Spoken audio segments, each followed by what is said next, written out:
So we're going to head down to the dock, throw some more flies at the rock bass.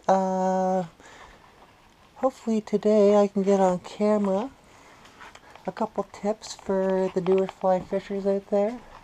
I haven't been able to do it in the past simply because I didn't have the right mount for my GoPro, and that came in, so let's have a go at it. So, the weather we've had over the last few days has been very unsettled. It's dropped about 4 or 5 degrees to about, well, we're around 15 today, Celsius. Usually when the weather or the temperature drops like that, can negatively impact the fishing, but we'll see what happens. Actually I can see a rock bass from here right now. It looks like they're starting to set up on nests. Now this rod doesn't really load that well at short distances. You need about 30 feet of line for it to start loading well. And you can see I'm not really getting the best loops. But here we go anyways. Now, first thing I want to show, one retrieve you might want to pick up if you're beginners, the figure 8, which I'm kind of doing here. It gives you a nice, slow, steady retrieve. Oh, we got a fish right there. Oh, that was a bass. Whew. Is he coming back?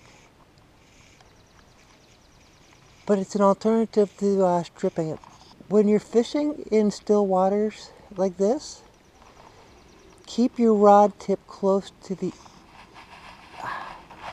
Gotta weed. You keep your rod tip close to the water, and that reduces the amount of slack. Like if you see up here, all that slack, all the slack in the line there. If you were to get a hit, you're probably not going to feel it or not be able to set it in time. Whereas if you keep your rod closer to the water, you keep it in closer contact with your fly, straight or carp, fish, rock bass. Yep. So, see what happens here. I might be able to save the fly because, yep, I'm not using tippet. I'm using straight 10-pound mono, and very much less likely to lose a fly in the trees or on wood, as you can just pull it out. But what happens, as you can see, hook's been straightened a bit, so I have to fix that before I can do anything else. Yep, that will work. Back in business. Okay, there's a piece of wood or a log submerged right where I'm putting my fly. Will sometimes act as a cover for fish. Figure 8 retrieve. Rod tip low to the water.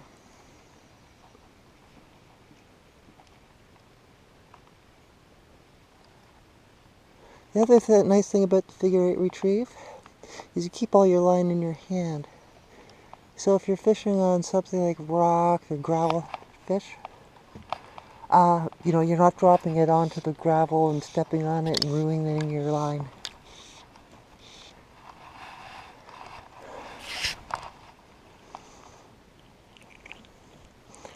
And back you go.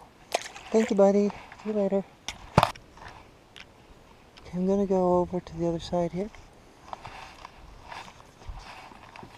Stepping on my line while I'm trying to cast. Going to see if there's anything in the shadows here. There probably will be. Ouch! Didn't want to put it that close to the log. Submerged stump, actually, I guess it is. Figure 8 retrieve, rod tip low. But there we go.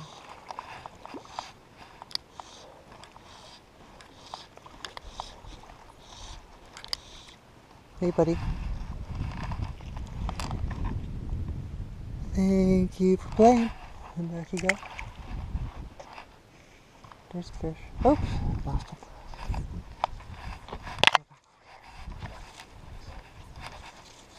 Yeah, bass when you're fishing off the dock here. And I'm fishing off the dock. That's always a bonus.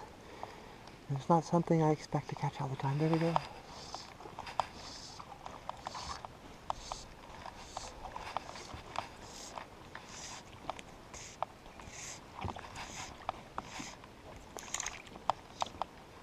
Yeehaw. Hey, buddy. There we go. The barb's bent down on the fly, so fish come off. Easy peasy.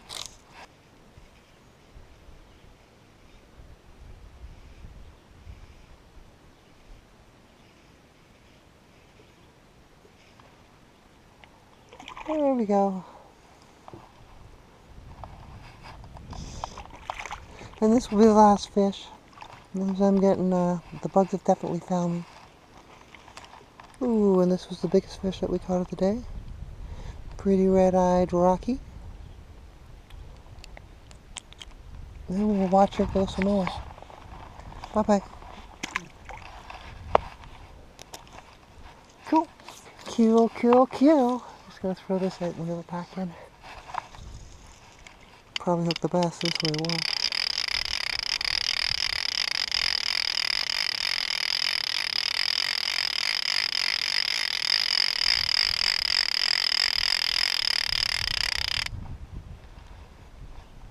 Alrighty then. Look at that hook. Still not entirely fixed from it being straightened, but works well enough for the fish. Awesome possum.